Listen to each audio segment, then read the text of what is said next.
Ano para sa isang semestre? Then you plan for a career. What's your plan for your family? Anong plano para sa sarili? At may plano na ba tayo para sa retirement? Kaya maraming mga pangangailangan ang biglang dumarating nang hindi natin matugunan, walang kaplano-plano. So ano ang plano nyo para sa inyong buhay?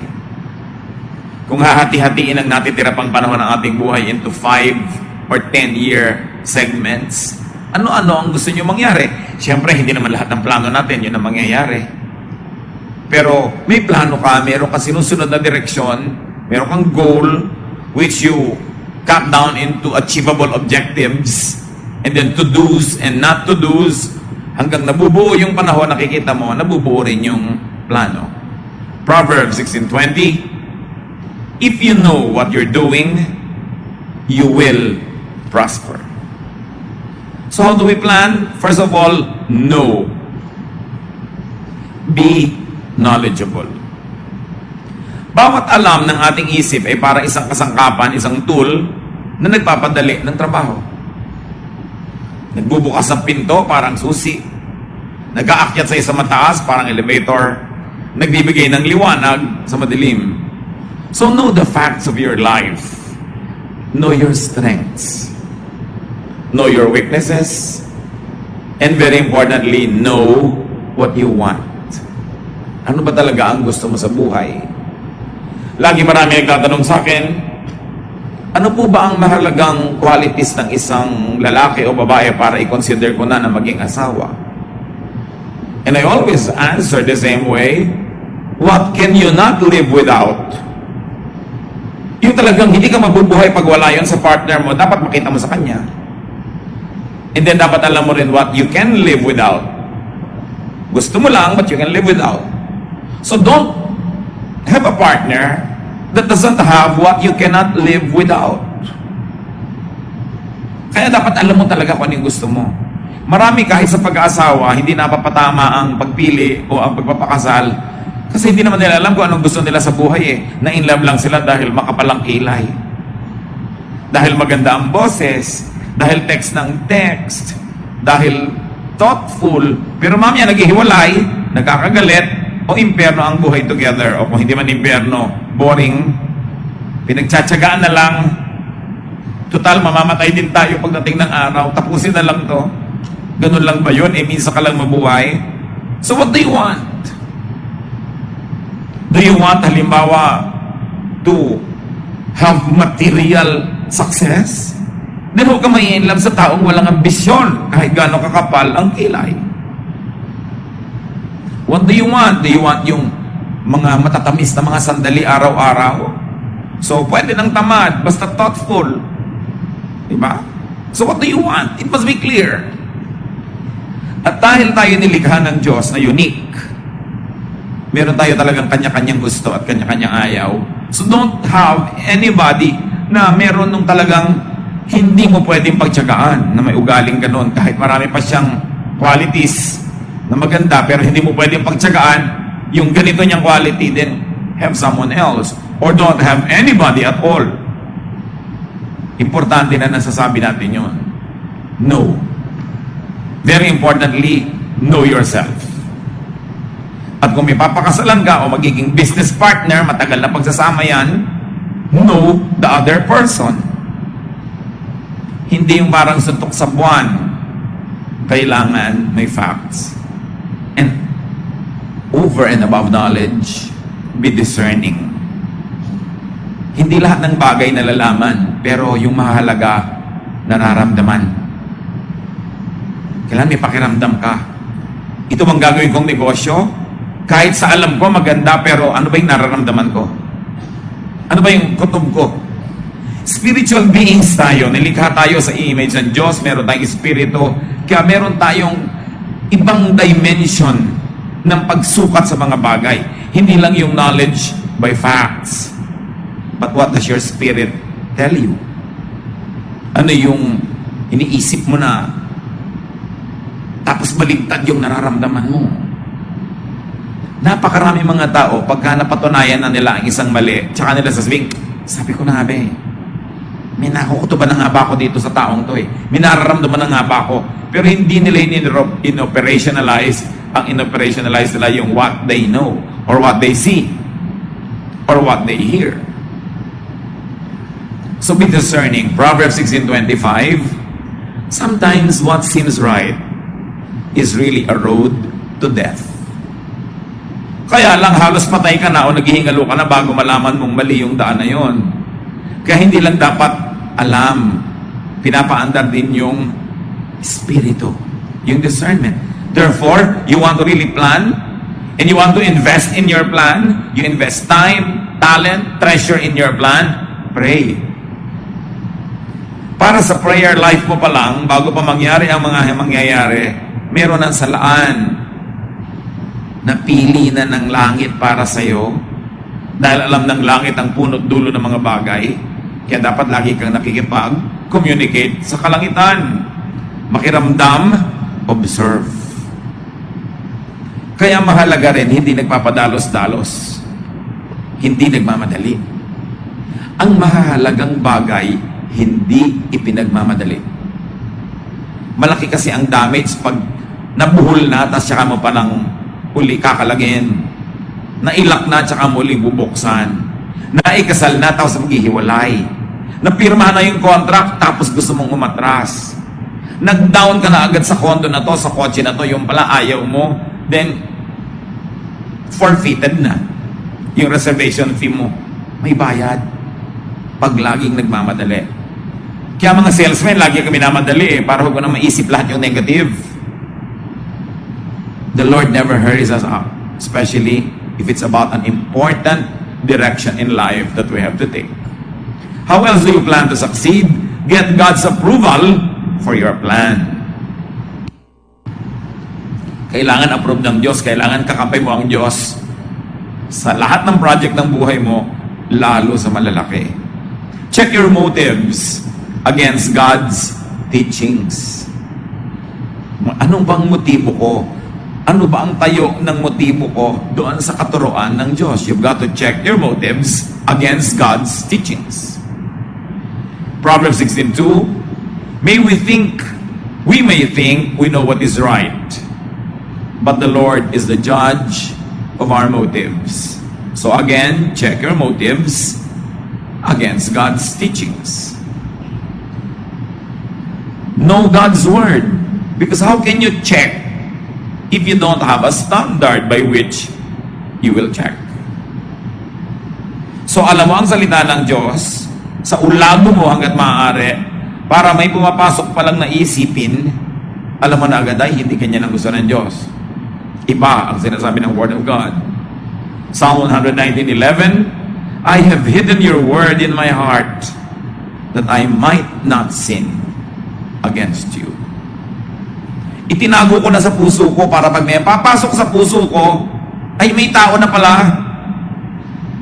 May uupo pa lang doon sa upuan, may nakaupo na, yung salita ng Diyos. So kung hindi niya a-approvean, hindi niya aalukin, hindi niya tatanggapin, hindi na pwedeng pumasok. Kasi may tao na, may laman na. Dapat nauuna yung salita ng Diyos. Kasi kung minsan, pag nauna yung iba, lalo yung hindi yung kagustuhan ng Diyos, kahit dumating yung salita ng Diyos, nag-aalangan ka kung susundin mo. Meron pa nga takasang hindi na susunod. Kasi may nauna na. Kaya dapat inuunaan. At yan ang halaga ng pagpapaaral sa mga bata sa Christian schools. Nauna na sa utak nila, nauna na sa puso nila yung Word of God. Pag darating yung mga temptations sa buhay nila later on, they will not be perfect. They will fall every now and then. Pero hindi kasing grabe at kasing haba at kasing tagal ng mga fall nang hindi nauna yung salita ng Diyos sa isip nila. Magkamali man, mahihimas-masan din. Madapaman, bumabangon din. Yun ang pinagkaiba. Kaya mahalaga na uuna yung salita ng Diyos. Kaya sa plano natin sa buhay, uunahin natin. Ang unang plano ko, mamuhay ng makadiyos sa paraan. Pag nauna na yun, may darating ay mga ibang offer ang buhay sa'yo. Hindi makadiyos, pero tantalizing, attractive. Mare-reject mo na. Kasi may nauna na. Iba yung una. Kahit sa pila, iba yung nasa una. Di ba? Talagang malaki yung hold mo dyan. So be wise. No? apply wisdom in your planning. Iba ang knowledge, iba ang wisdom. Yung wisdom, hindi nakukuha sa information yan. Hindi yan nakukuha sa alam ng mga facts. Ang tanging nagbibigay ng wisdom ay panahon, karanasan. Kaya mahalaga na hindi ka lang knowledgeable, you're also wise. At dyan, nagiging importante yung mga may karanasan at may edad na sa buhay na pag-uusapan natin maya-maya. Proverbs 16:16, it's much better to be wise and sensible than to be rich. Bakit kaya pinagsama yung wisdom and good sense tapos versus rich? Of course, hindi naman kontra ang Bible sa maging rich tayo. But this is when wanting to be rich is not the wise choice at the moment. Merong at the moment. Kasi kung minsan, wanting to be rich is the right choice at that time. Paano mo malalaman ngayon that it's not wise to want to be rich? When pursuing wealth will destroy your relationship with God. Then it's not wise. It's not wise at this time to want to be rich. Pero ayan na, ino-offer na, ang bilis yumaman. Pero masisira ang lasyon mo sa Diyos. It's better to be wise and sensible than be rich in a way that will destroy your relationship with God. So do not use evil ways. Magpaplano ka na rin lang, huwag kang gagawa ng plano na merong evil devices. Magpaplano kang yumaman pero may deception. Magpaplano ka na manalo pero may daya. Magpaplano ka na mabuhay pero may papatayin ka. Kailangan walang ginagamit na masasamang paraan sa plano. Kasi di ba napag-usapan na nga natin, kailangan kakampi mo ang Diyos. Paano kanya kakampihan kung masama ang plano? Proverbs 16:17, God's people avoid evil ways and they protect themselves by watching where they go. Malayo ka pa naman, nalalaman mo na kung saan patungo yung landas na yan eh.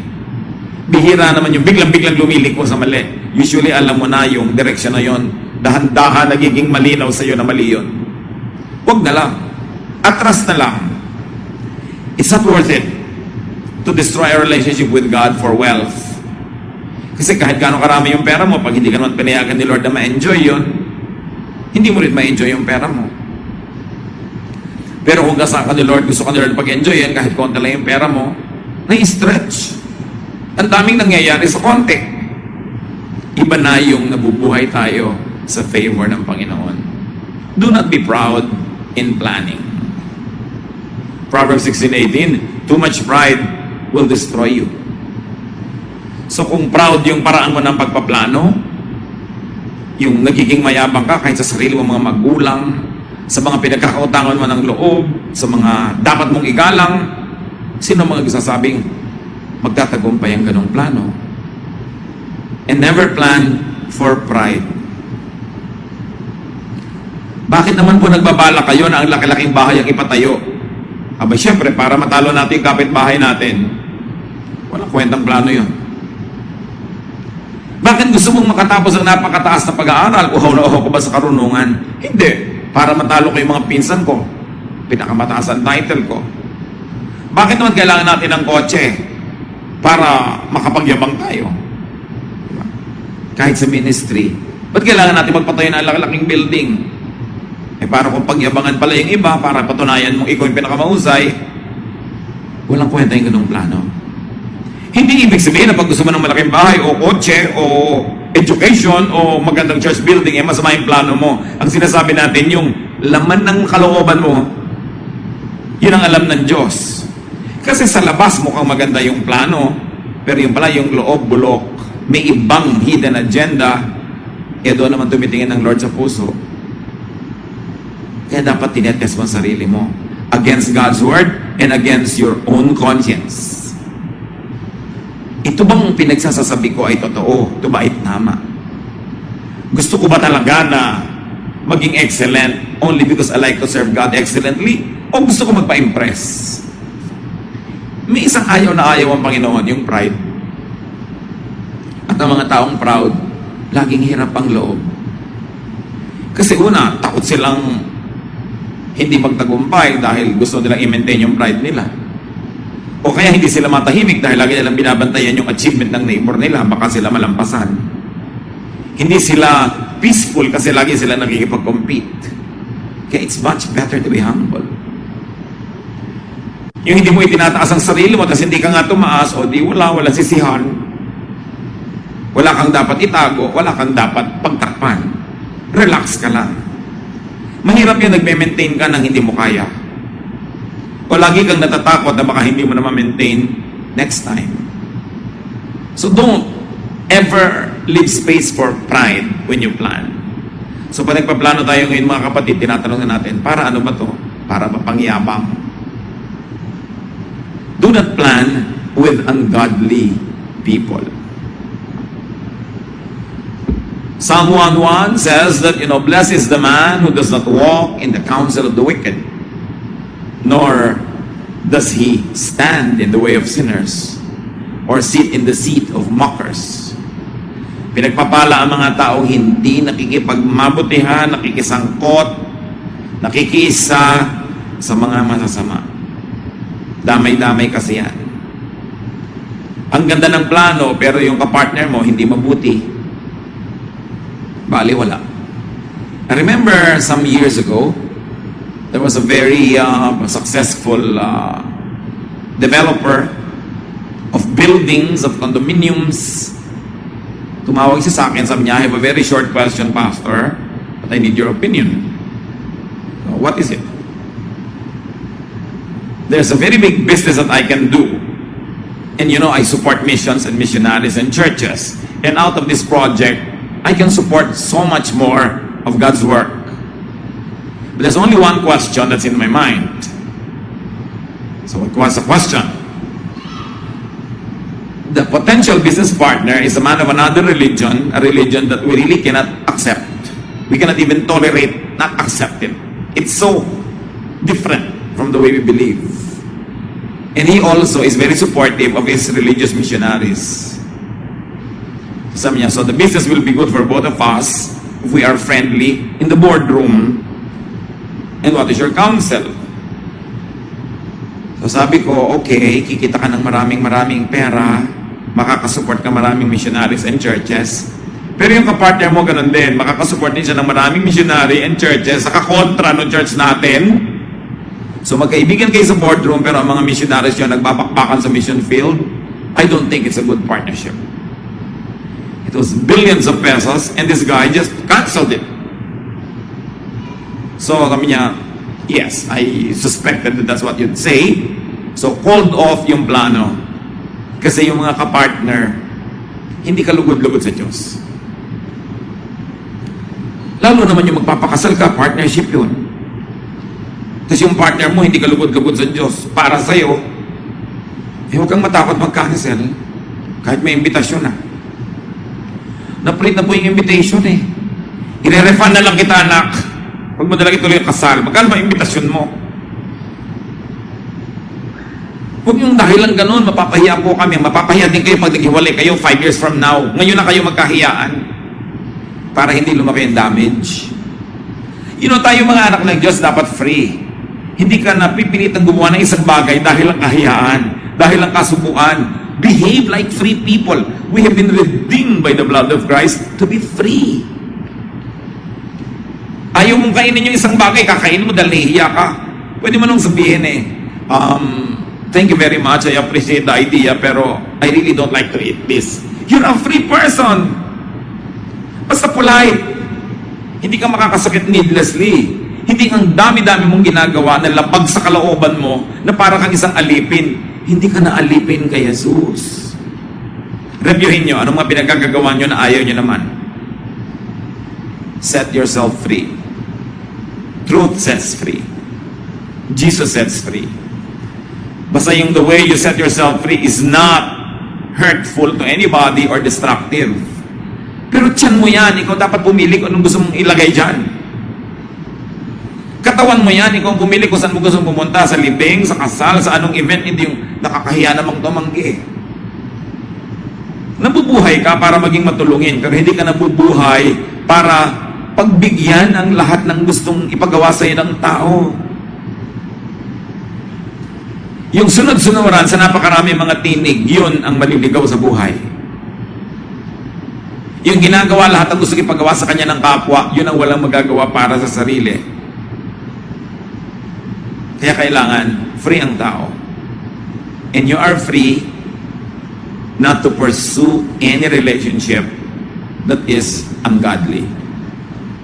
Kahit may mga sabit-sabit na dyan, ayusin na lang. Pero hindi dapat ituloy dahil lang napasubo na. Sabi, hindi po ba ako sa Anada pa doon tumayo? But ang ibig sabihin talaga noon, tumayo ka. At yung pinagkatapaan mo, iwan mo para ka makatayo.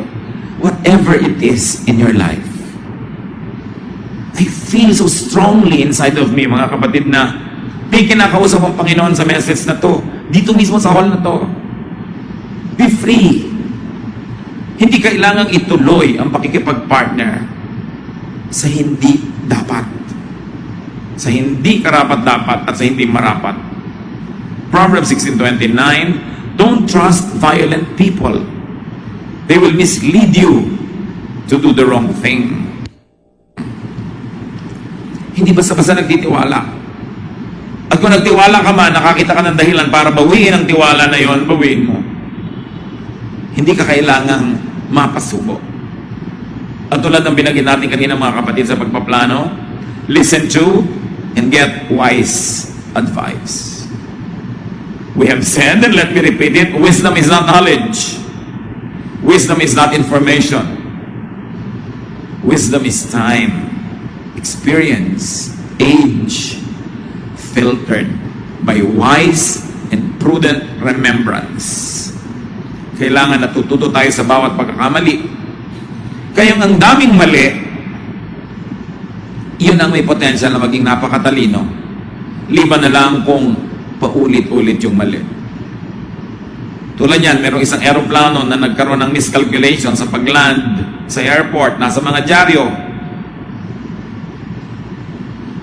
Nakabalandra ang aeroplano nila, 3 araw doon. May nagtanong sa akin kanina, kung kayo ang presidente ng kumpanyang ito, will you fire that pilot? Will you fire the pilot? Say ko, well, dalawa pwede mong gawin, fire or not to fire. If you fire the pilot, maybe it's good for your company, but maybe it's also bad. Kasi gaano ba naman karaming pilot ang nakakapaglanding ng mali at nabuhay? Therefore, may karanasan na ang pilot na ito sa pagkakatuto na hindi nararanasan ng iba. At kung matututo siya sa karanasan na to, this will be the best pilot ever.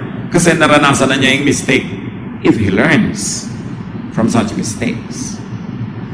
So siguro, re-reviewin ko yan. Ang pagkakamali ba niya was deliberate, no? Na pagsuway sa standard procedures of landing. Kung sinadya, tinigasan ng ulo, na pagsuway doon sa standard procedure, then maybe I'll fire him. But if it's an honest human error, the more error you commit, the less error you will commit again. Dapat kasi kino-cross out mo na yung error na yun. Alam mo na yun. Alam mo na yun. Alam mo na yun. Kung ganun yung tao, asset siya. Tulad yun yung isang tao, ang laki ng pagkakamali niya sa isang company that cost them millions in sales, na ipinatawag siya ng president, inunahan na niya yung president, dala-dala na niya yung resignation letter niya. Kasi ang laki nang nawala sa kumpanya. Inunahan niya talaga. Sabi ng president, bakit ka nagre-resign? Kasi po, ang laki ng mistake ko. Kaya nga kita pinatawag, ipopromote kita eh. After millions na nalugi sa company dahil sa mistake ko, ipopromote ako. Yes, because among all my employees, ikaw ang pinakamahalang matrikula para matuto. Bakit kita tatanggalin? Eh, laki ng investment ko sa'yo. Siguro naman, di mo na ulitin yung mali na yun. Naku, hindi na talaga. Tumani muna sa isip ko. Yun, kaya ipopromote na kita. Alam mo na eh. Pero iba naman yung sa 7 nobyo, nakakapitong anak na kayo ng iba-iba. Hindi na yun gano'n, ano? Parang paulit-ulit talaga, wala ka nang Ma'am niyo, may dumanan mong kumindat, in love ka na naman. Dapat natututo ka. So alam niyo yung nagkakamali, valuable na person yun. But depende kung aanin niya yung pagkakamali niya. Hindi niyo agad tinatanggal, inaalis yung nagkakamali. Kung matalino yung nagkakamali, asset na yan. So listen to wisdom. Proverbs 16:31, gray hair is a glorious crown worn by those who have lived right. Lima na lang nagpaday. Sabi, alam niyo yung mga matatanda, meron talaga yung silbi. Kahit hindi yan marunong magbukas ng TV, kahit hindi yan marunong mag-text, kahit hindi makapag-Facebook, although marami na rin nag-Facebook, may alam yan na hindi nyo alam. Na hindi nyo malalaman hanggang di kayo tumatanda. Kaya dapat nakikinig. Iba ang karanasan. Iba yung karanasan na hinubog ng panahon. Sinala ng paglilimi-limi at pagninilay-nilay. At pagkatapos parang napakaraming nyog na kinudkod, ginata, naging latik. Ang dami mga latik na karunungan na matatanda. Ikaw nyog pa lang dahil bata ka pa. So mahalaga makinig. Huwag magpapadalos-dalos. At mga anak, always listen to the advice of your parents. Because unless they're insane, your interest will be foremost in their agenda. At kahit hindi ka agree, pag naging magulang ka na, malalaman mo, tama pala si nanay. Kasi naging nanay ka na, kaya mo nalaman. Mahalaga makinig. And then, you want to succeed in life, plan to be in control of your temper.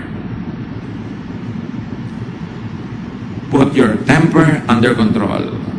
Proverbs 16:32, controlling your temper is better than being a hero who captures a city.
At kung makalimot man siya, hindi nakakalimot ang Diyos. Meron kayong sinaktan nun, hindi kayo nag-sorry, akala nyo wala na. Hanggang ngayon, patuloy kayong sinisingil ng espiritu nung naganap. Kahit hindi kayo singilin ng taong na-offend. Dahil kung anong itinanim, siya nga anihin. So plano. Magplano ng mabuti. Maganda yung goal, maganda yung method, maganda yung pamamaraan, maganda yung technique. How can you go wrong? Pagganda ng pagpaplano sa buhay. Nakikinig sa payo, nananalangin, hindi nagmamadali, at ginagawa ang lahat ng kaya. Do what you must. Yan ang pinagkaiba ng panaginip sa plano. Anong pangarap mo? What is your dream in life? Madali mag-dream, but you must have a plan. Iba ang dream, iba ang plan. Yung dream, nangangailangan nyo na makatulog ka para maganap yun. Yung plano, ginagawa mo habang gising ka. Habang gising ang ulirat mo, ang diwa mo, ang katawan mo, ginagawa mo yun. Execute your plan. Matapos mong manalangin, humingi ng payo, alamin ang dapat alamin, nagpasya ka na, do it. Do not fear. Ecclesiastes 11:4, If you worry about the weather and don't plant seeds, you won't harvest a crop. Pagka ayaw mo magtanim dahil baka umulan, baka magtag-araw, baka magtag-init, baka magtag-tuyot, hindi ka na makapagtanim ever. Hindi ka na aani. Ayaw mo na mamuhunan dahil ayaw mong malugi. Nagplano ka, ginawa mo na yung study mo, tinignan mo na kung bagay sa karakter mo, tinignan mo kung sino yung mga ka-business deal mo, ka-partner mo, ginawa mo na lahat ng research, hindi mamuhunan ka na. Huwag kang mabuhay sa takot. Kasi sabi ni Lord, do not fear. Gumagawa ka ng mabuti, mabuti ang magiging bunga niyan. Hindi man agad-agad, hindi man instantly, pero hindi naman pwedeng manalo yung masama sa mabuti. So take studied risks. Life is full of risk-taking. Laging merong posibilidad na masaktan, matalo. Yung iba, magpo-fall in love na po kaya ako kasi baka ako masaktan. Ay, hindi ka ba nagpo-fall in love kasi pag fall in love ka na, hindi ka na nagpapasya. It just happens. Pag sobra kang wise, wala mangyayari sa buhay mo. Kailangan, marunong ka ring sumabay sa ihip ng hangin. Marunong ka ring sumabay sa anod ng tubig. Hindi lagi kang lumalaban doon. Ecclesiastes 11:6, plant your seed in the morning and keep working in the field until dark. So, sa umaga pa lang, magtanim ka na. Huwag na sa gabi. Para may iba ka pa magawa. Kasi hindi mo naman alam kung alin doon na magkiklik. So, habang may oras, gawin. And then, after you have done everything, accept God's will. Kung ano man ang maging bunga nun, accept God's will. After you have done everything. Proverbs 16:33, we make our own decisions, but the Lord alone determines what happens. Alam mo na hindi ka nag-atraso sa Diyos, wala kang knowingly nilabag, ginawa mo na lahat, sa tingin mo hindi pa rin nag-click, tingin mo lang yon. Maghintay ka, kasi ang itinanim, inaani. At kung ano man ang ani mo sa oras na ito, learn to be contented. But remember, learn to be contented after you have done your best, not before. Nagawa mo na ang kaya mo, doon ka palang magiging kontento. So plan as you are gifted by God. Dapat ibinabagay mo sa mga ibinigay na kakayahan sa iyo ng Diyos ang plano mo. Know your limits. Respect your limits. And then cultivate your potentials. May mga limits talaga eh. So halimbawa talagang isinilang ka at tumanda ka na 4'6" yung height mo. Siguro dapat tanggalin mo na yung plano maging Miss Philippines. You know your limits. Diba? Baka maging pwede kang miss something else. Pero yung kasing contest na yun, may standard yun na hindi yun ang abot ng limit mo. May kanya-kanyang limit ang tao. Alam nyo kung bakit may limits? Para dumali ang pagpili mo, paano paplanuin mo sa buhay. Titingnan mo lang yung limits mo. Bagamat hindi lahat ng limits, hinahayaan mong i-limit ka niyan forever. May mga limits na nalalampasan naman pala pag nagsikap ka eh. Like yung alam, napapatalino mo naman sa sarili mo kung talagang practice ka ng practice. Pero meron talagang limit na alam mong limitation ko to. Therefore, dumali na ang pagplano ko kasi hindi ko na ipaplano yan, iba na lang. Para sa kabutihan mo rin yun, para hindi ka na malito. So, alam natin yun na ang Diyos ang nakababatid ng lahat. So, do not plan to be someone else. Plan to be yourself. Don't plan to imitate someone na dapat sa ganitong edad, makopya ko na yung accomplishment ng tito ko. Dapat sa ganong edad, magkopya ko na yung ganon. No, don't do that. You will be oppressed. Kawawa yung mga tao na ang plano ay kopyahin yung kapwa. Sila nangyari lang, likas sila kasing ganon. Ikaw naman, trying hard talaga. Lumalangoy kalaban sa alon. Tumatakbo kalaban sa hangin. You are defying gravity para maging isang ibon. Eh yung ibon talaga siya, madali sa kanyang lumipad. Eh di pala di tumalon ka. Mahirap din naman sa ibong tumalon. So, may kanya-kanya. Gaano sa ating karami ngayon hanggang ngayon mga kapatid?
Gusto ng anak maging ganito, pero gusto ng magulang maging ganun siya.